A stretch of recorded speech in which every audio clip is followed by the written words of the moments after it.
ጅቡቲ ስትባል በአእምሯችሁ የሚመጣው ምንድነው? ምናልባትም ቃጠሎ፣ ሙቀት ወይም ግዙፍ መርከቦች።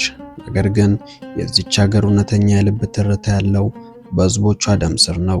ጅቡቲ በቀዷ ስፋቷ ትንሽ ብትሆንም የባህልና የሰዎች ስብጥሯ ግን እጅግ ግዙፍ ነው። የአገሪቷ ዋና የጀርባ አጥንት የአፋሪሳ ወይም ሶማሌ ብሔረሰቦች ናቸው።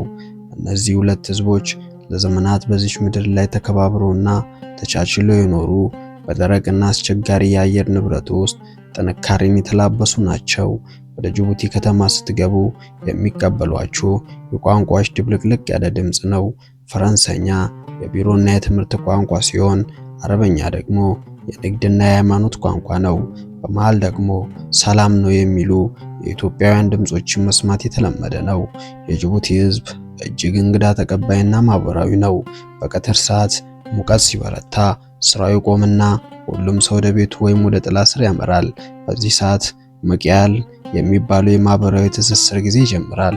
ሰዎች ተሰብስበው ጫት እየቃሙ ሻይ እየጠጡ ስለ ፖለቲካ፣ ስለ ንግድና ስለ ኑሮ ይጫወታሉ።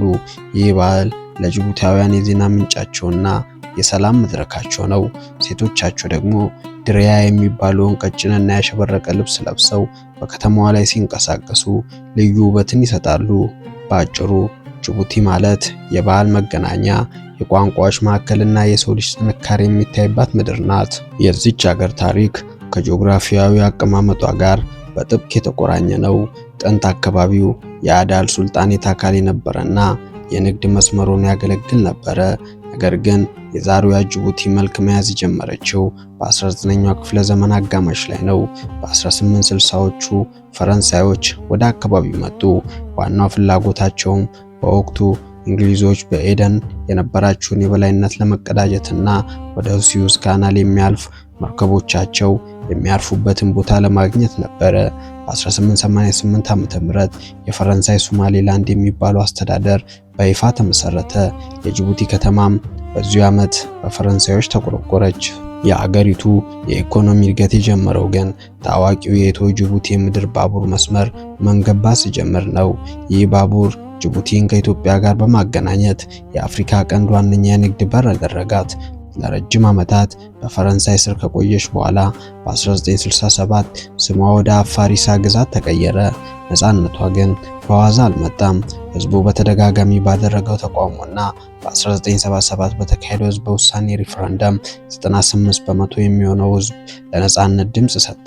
በዚህም ሰኔ 20 ቀን 1977 ዓ.ም ጅቡቲ በአፍሪካ 52ኛዋ ነፃ ሀገር ሆና ተወለደች። የመጀመሪያው ፕሬዝዳንት ሐሰን ጉሊድ ይባላል። በአገሪቱን ወደ አዲስ ምዕራፍ መራት።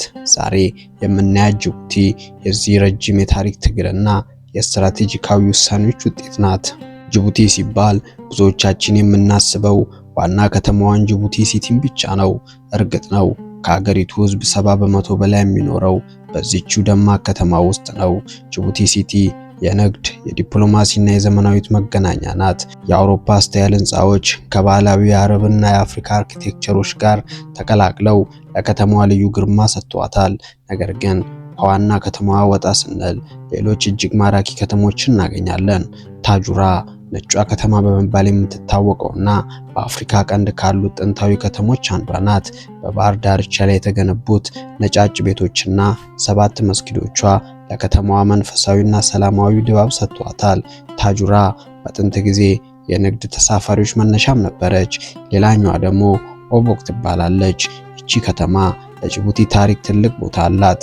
ፈረንሳዮች መጀመሪያ የሰፈሩባትና አስተዳደራቸውን የመሰረቱባት እዚህ ነበር። ዛሬ ላይ ጸጥ ያለች የባህር ዳርቻ ከተማ ብትሆንም ታሪካዊ ቅሪቶቿ ግን አሁንም ይታያሉ። ሌላኛዋ ደግሞ ዲኩል ትባላለች። ወደ ኢትዮጵያ በሚወስደው ዋና መንገድ ላይ የምትገኝ የንግድ መሳለጫ ናት።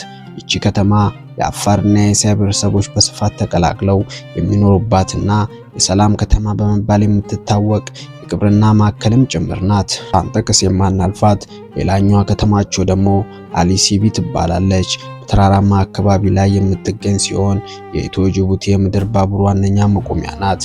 አካባቢው ለቱሪዝም በተለይም ለበረሃ ስፖርቶች ሳንድ ሰፈሪንግ ተመራጭ ናት።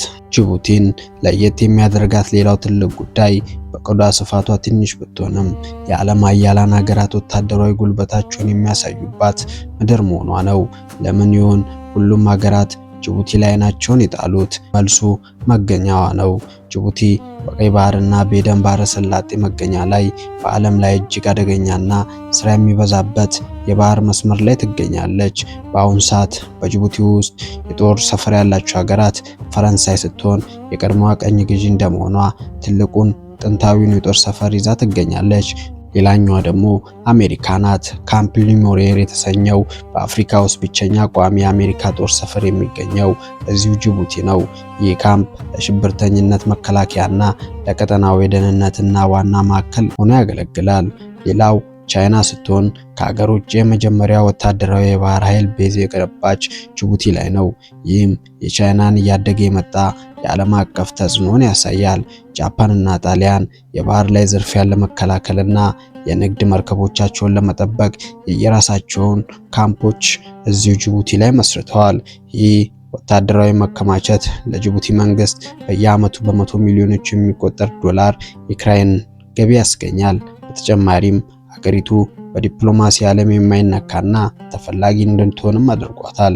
ነገር ግን ይህ ሁኔታ በሀገሪቱ ሉዓላዊነትና በዜጎቿ የዕለት ተዕለት ኑሮ ላይ የራሱ የሆነ ጫና እንዳለውም ይናገራል።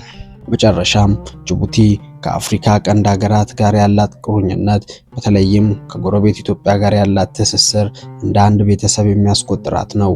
ጅቡቲ ለኢትዮጵያ ዋነኛ የባህር በር ስትሆን ኢትዮጵያ ደግሞ ለጅቡቲ ትልቅ የገበያና የውሃ ምንጭ ናት። የሁለቱን ሀገራት ዋና ከተሞች የሚያገናኘው ዘመናዊ የኤሌክትሪክ ባቡር መስመር ይህንኑ የማይበጠስ ወንድማማችነትን በተግባር የሚያሳይ ሕያው ምስክር ነው። ጅቡቲ ዛሬ ላይ የዓለም ኃያላን መናኸሪያ፣ የቀይ ባህር ቁልፍና የአፍሪካ የንግድ ማዕከል ለመሆን በልበ ሙሉነት እየተጓዘች ነው። እርግጥ ነው እንደ ማንኛውም በማደግ ላይ ያለ ሀገር የኑሮ ውድነትና መሰል ተግዳሮቶች ቢኖሩባትም ሕዝቦቿ ግን በሰላምና በልማት ላይ ያላቸው ጽናት የሚደንቅ ነው። ይህቺ ትንሽዬ ሀገር ለዓለም የምታስተምረው ትልቅ ቁም ነገር ቢኖር መልክዓ ምድራዊ አቀማመጥን ወደ ትልቅ የኢኮኖሚ የፖለቲካ አቅም እንዴት መቀየር እንደሚቻል ነው። ጅቡቲን ማየት ማለት የአፍሪካን መጻኢ ዕድል፣ የዓለምን የንግድ እንቅስቃሴ በአንድ መስኮት እንደማየት ይቆጠራል። ስለ ጅቡቲ የነበረን ቆይታ እዚህ ላይ ያበቃል። ይህ ቪዲዮ ጠቃሚ መረጃ እንደሰጣችሁ ተስፋ አደርጋለሁ። በቀጣይ በሌላ አስደናቂ ታሪክ እስክንገናኝ ድረስ ደህና ሰንብቱ።